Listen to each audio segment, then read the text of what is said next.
बड़ा बवाला खड़ा हो गया है। कहा जा रहा था कि बिहार चुनाव के बाद नरेंद्र मोदी साहब का जलवा देखने को मिला है। क्यों जाते हो 2024 के लोकसभा चुनाव में? आया होगा फैसला।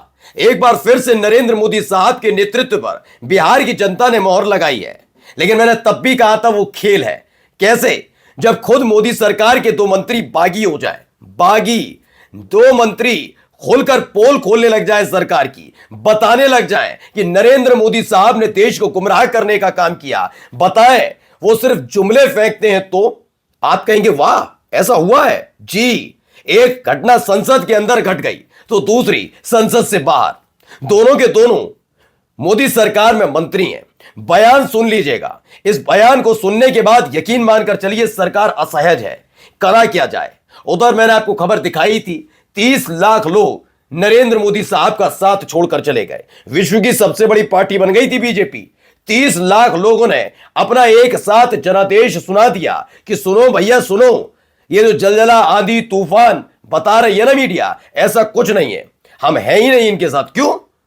क्योंकि जिस वक्त देश के मुखिया को मुख्य मुद्दों पर बोलना चाहिए, उस वक्त उनकी सरकार के मंत्री संसद के अंदर भी हिंदू मुसलमान करने में जुटे थे। लेकिन जनता ने पोल खोल दी, अब हमें यह सब नहीं चाहिए और छोड़ते हैं तुम्हारा साथ। नमस्कार, मैं हूं प्राज्वल गौतम और आप देख रहे हैं नेशन 360।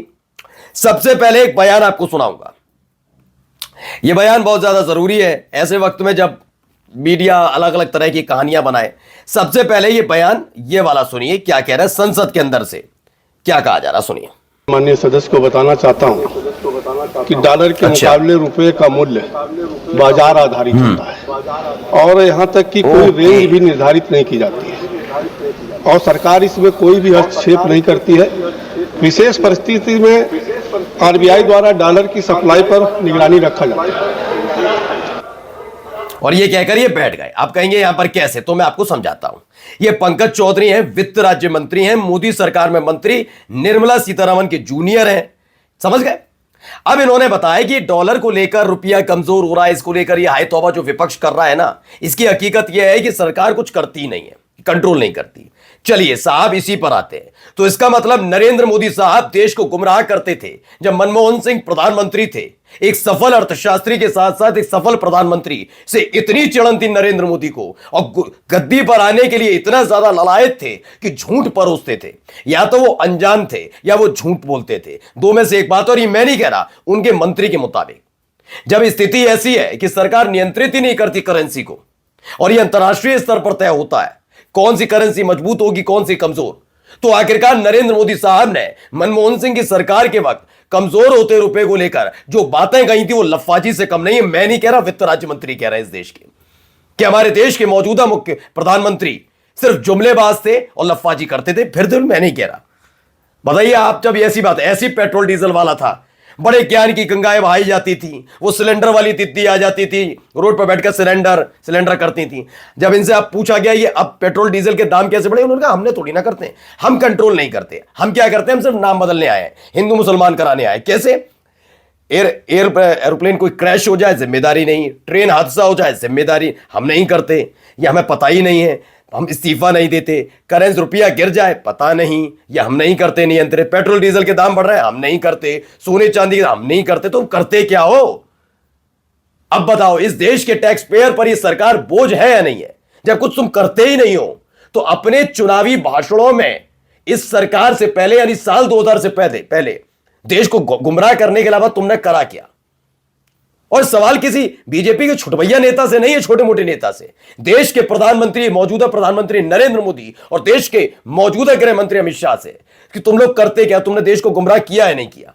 क्योंकि जब अपने पर आई तो कहा गया कि हम करेंसी हम कंट्रोल नहीं करते, तो मनमोहन सिंह कैसे कर लेगी सरकार, मनमोहन सिंह की सरकार कैसे कंट्रोल करती होगी? लेकिन आप देश को गुमराह करते थे तब। ठीक है, अब आइए दूसरे मंत्री ने पोल कैसे खोली है। बीजेपी तय नहीं करेगी, सवाल कहां से था? मोदी साहब कहते हैं, यानी मोदी तय नहीं करेंगे, ये जनता तय करेगी। अनुप्रिया पटेल कौन है पहले समझ लीजिए। ये अपना दल एस की अध्यक्ष है, खुद मोदी सरकार में मंत्री हैं। इनके पति आशीष पटेल योगी सरकार में मंत्री हैं। हाल ही में योगी सरकार के मंत्री आशीष पटेल ने अपनी ही सरकार के खिलाफ मोर्चा खोला था। आज अनुप्रिया पटेल ने कह दिया सर जनता तय करेगी ना, ये मोदी तय थोड़ी ना कर देंगे कौन परिवारवादी कौन नहीं। यानी आप सोचिए भारतीय जनता पार्टी की मौजूदा सरकार जिन बैसाखियों के दम पर चल रही है, उनकी अपनी ही बैसाखी उन पर भरोसा नहीं करती। यह मोर्चा खोल दिया गया कि संभल कर रहिए, फालतू की बातें नहीं चलेंगी कि परिवारवादी परिवारवादी। तो दो मंत्रियों ने आराम से, एक ने मोदी साहब की पहले की पोल खोल दी, एक ने मौजूदा खोल दी कि परिवारवाद पर भी सिर्फ लफाजी के अलावा कुछ नहीं। इसीलिए मैंने कहा ना, दो मंत्री अंदर खाने अगर ऐसा खेल करें तो क्या होगा। यही नहीं, इसके अलावा भी एक खबर और महत्वपूर्ण हो जाती है। अब देखिए, पीएम मोदी को 30 लाख लोगों ने कर दिया अनफॉलो। यह होता है जनादेश। अब ज्ञानेश कितना ही करते रहे, ज्ञानेश कुमार, कि नहीं नहीं इतनी सीटें आ गई, 89 बीजेपी ने जीती, 85 Nitish Kumar, 19 LJP R, 5 Hindustani Awami Morcha RLM को 4 सीटें, कितना ही करते रहो, 200 तो कर दो, और कर देते 240 कर देते। लेकिन देश की जनता ने अपना जनादेश कुछ इस तरह से दिया है। एक पॉपुलर व्यक्ति कैसे अनपॉपुलर होता है, उसकी मिसाल बन गए नरेंद्र मोदी। 30 लाख लोगों ने एक झटके में नरेंद्र मोदी साहब का साथ छोड़ा, क्योंकि यही कहते हैं ना, सबका साथ सबका विकास, विश्व की सबसे बड़ी पार्टी। वहां मंत्री इनकी पोल खोल रहे हैं, मुखालफत की जा रही है कि भैया ये देखो, परिवारवाद आपके हिसाब से कुछ होगा और होगा, ये बीजेपी तय नहीं करेगी, मोदी साहब तय नहीं करेंगे। उधर उन्होंने पोल खोल कर रख दी, सरकार कुछ करती नहीं है। और पहले जब प्रधानमंत्री नहीं थे नरेंद्र मोदी, तो झूठ बोलते थे, गुमराह करते थे देश को, क्योंकि सरकार के हाथ में होता ही नहीं है रुपए को कंट्रोल करना, करेंसी को कंट्रोल करना। या 30 लाख लोग इसीलिए छोड़कर चले गए।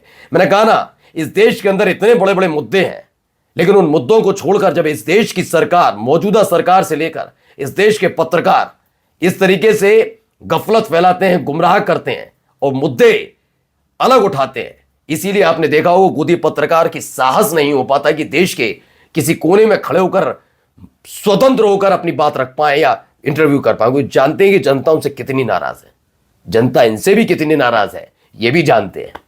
देख लिए ना, 30 लाख लोग एक झटके में साथ छोड़ जाते हैं मोदी साहब का। लेकिन मोदी साहब का क्या है, जलजला, आंधी, तूफान, गोदी मीडिया के मुताबिक। नमस्कार।